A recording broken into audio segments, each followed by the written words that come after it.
pertanyaannya adalah para penyidik itu dan bahkan ada yang lebih keras lagi yaitu kalau mantan Wakapolri Pak Ugroseno mengatakan itu harus kena sanksi para penyidiknya pada waktu itu jelas Ya. mereka sudah Pak waktu itu juga mantan Kabar Eskrim mengatakan ini sudah jelas-jelas prosedur yang salah.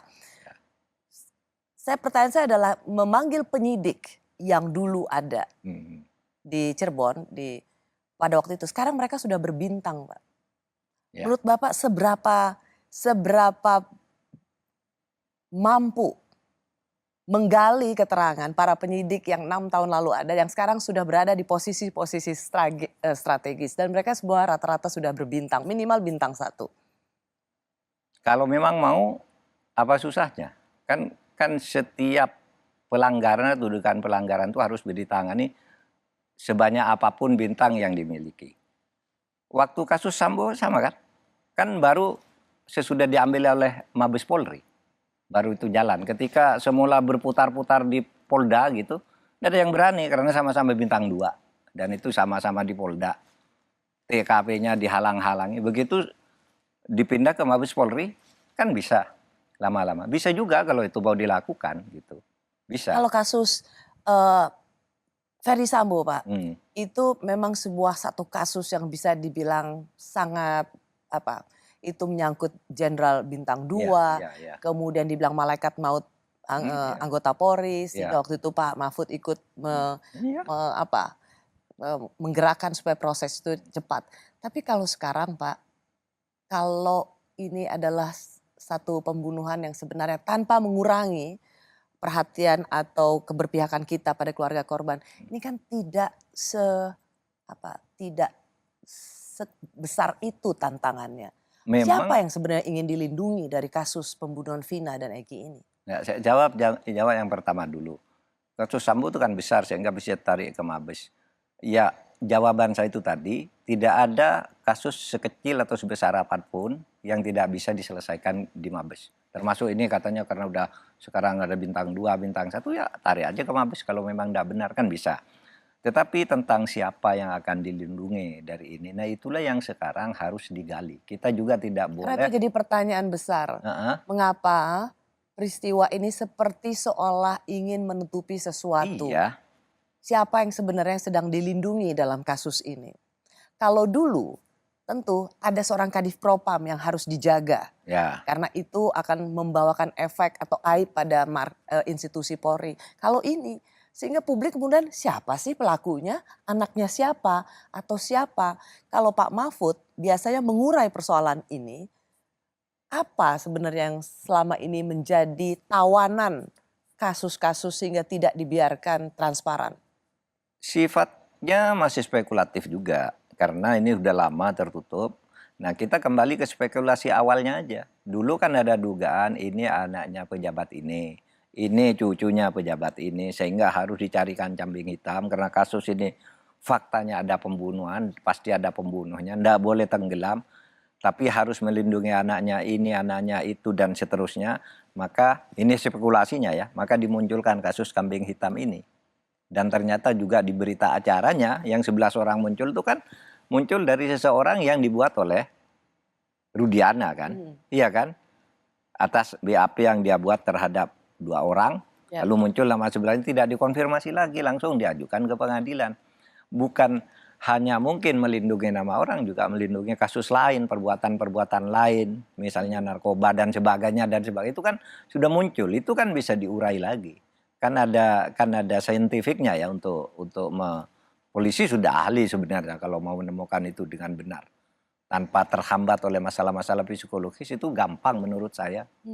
Apa susahnya yang kayak gitu, apalagi mantan Kabar Eskrim semua nih sudah mengatakan seperti itu, ini tidak benar. Jadi Pak Mahfud tetap pada prinsip tidak ada kasus sebesar apapun atau sekecil apapun yang tidak bisa diselesaikan? Tidak ada kasus besar sekecil apapun tidak bisa diselesaikan. Tidak bisa juga bintang 3, bintang 4, bintang 5, tidak bisa. Karena tidak boleh satu kejahatan yang muncul itu, lalu karena itu orang tinggi tidak bisa diselesaikan, tidak boleh ada begitu. Ada satu lagi kasus remaja putra tawuran, polisi mengatakan ada foto memegang pedang sehingga memiliki mens rea.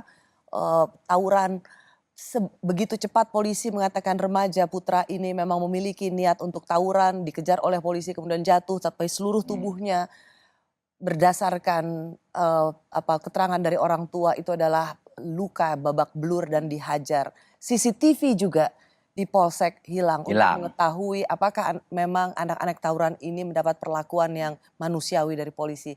Pak Mahfud, apa yang Anda lihat dari proses penegakan hukum saat ini yang yang terkait dengan kelompok papa, mereka yang tidak punya akses pada kekuasaan dan mereka mendapat perlakuan seperti ini?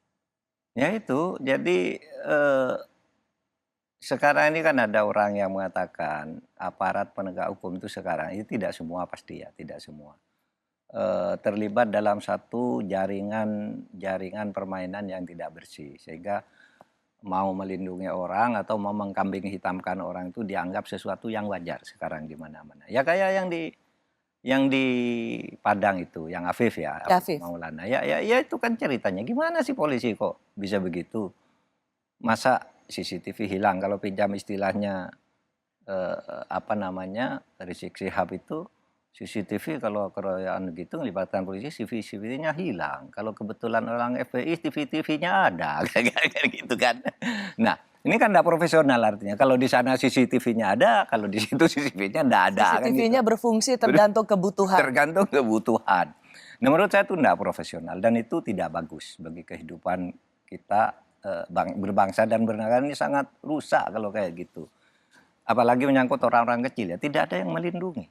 Ya kayak yang tadi di segmen 1 itu, siapa yang melindungi orang-orang yang dikerangkeng sebagai budak perdagangan orang itu. Nah sekarang siapa yang melindungi orang seperti Maulana?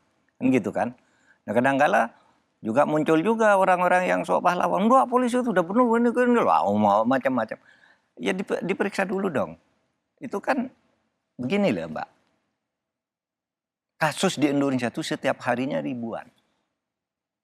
Oleh sebab itu polisi tidak usah merasa malu kalau ada 2, 3, atau 4 kasus itu muncul ke publik sebagai ketidakprofesionalan. Karena yang di berbagai tempat di daerah lain itu berjalan-jalan baik aja. Ya kan? Tahu di seluruh Indonesia kita punya 520 kabupaten kota, 34 provinsi. Kasusnya itu ribuan setiap hari. Tapi kita muncul istilah kasus Peggy, kasus Arif. Kenapa itu tidak diangkat? Kalau agar tidak merusak yang baik-baik di berbagai tempat lain itu, menurut saya. Sehingga polisi tidak usah malu-malu lah, seperti yang kasus di Afif itu. Kasihan itu kan, itu menurut saya sangat tidak jelas yang dijelaskan itu. Bapak ingin mengatakan banyak loh kasus-kasus yang bisa diselesaikan dengan baik. Jadi banyak. Ketika ada kasus yang mencuat dan memang menunjukkan ketidakprofesionalan polisi, jangan malu untuk mengkoreksi. Jangan malu. Apalagi zaman sekarang. Sulit ya, orang lalu diam begitu saja. Sekarang sudah banyak seperti kasus Mario Dendi apa itu kan tadinya juga mau dilindungi juga, nggak bisa disembunyikan tuh kan. Ini mobilnya yang bawa senjata sudah nggak ada di tempat, alasannya ini kecelakaan, alasannya apa macam-macam semula kan. Baru sorenya kita turun nggak bisa, gitu kan, baru masuk. Saya bilang ini pasal 340 nih, bukan kelalaian. Saya datang ke rumah sakit pada waktu akhirnya terungkap juga. Gitu, yang kasus Mario Dendi itu. Nah, itu kasus saya katakan polisi itu tugasnya ribuan setiap harinya. Tapi ada kasus mungkin sebulan atau setiap minggu ada satu kasus yang seperti itu. Gitu.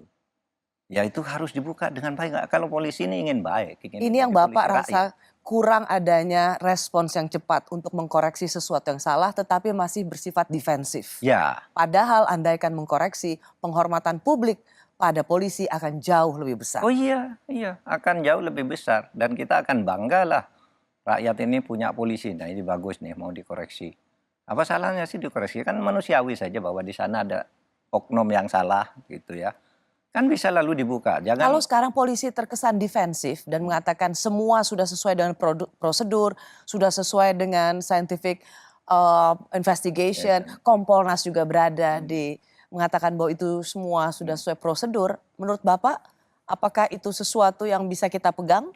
Padahal faktanya tidak demikian. Nggak bisa dipegang gitu. Dengan catatan dulu bahwa kasus di Indonesia banyak yang itu nggak bisa dipegang. Ya, yang terkesan defensif. Kompolnas juga nggak bisa dong dijadikan pegangan sepenuhnya, karena di dalam kasus Sambo dulu Kompolnas itu semula kan membenarkan nggak ada apa-apa Pak, saya telepon dari bukan ada apa-apa, lancar. Begitu saya pulang salah itu asumsinya, saya bilang begitu. Ini pembunuhan, bukan tembak menembak. Nah, mulai lagi kan, mulai ketemu akhirnya. Jadi bisa saja Kompolnas itu terlalu formalitas gitu ya.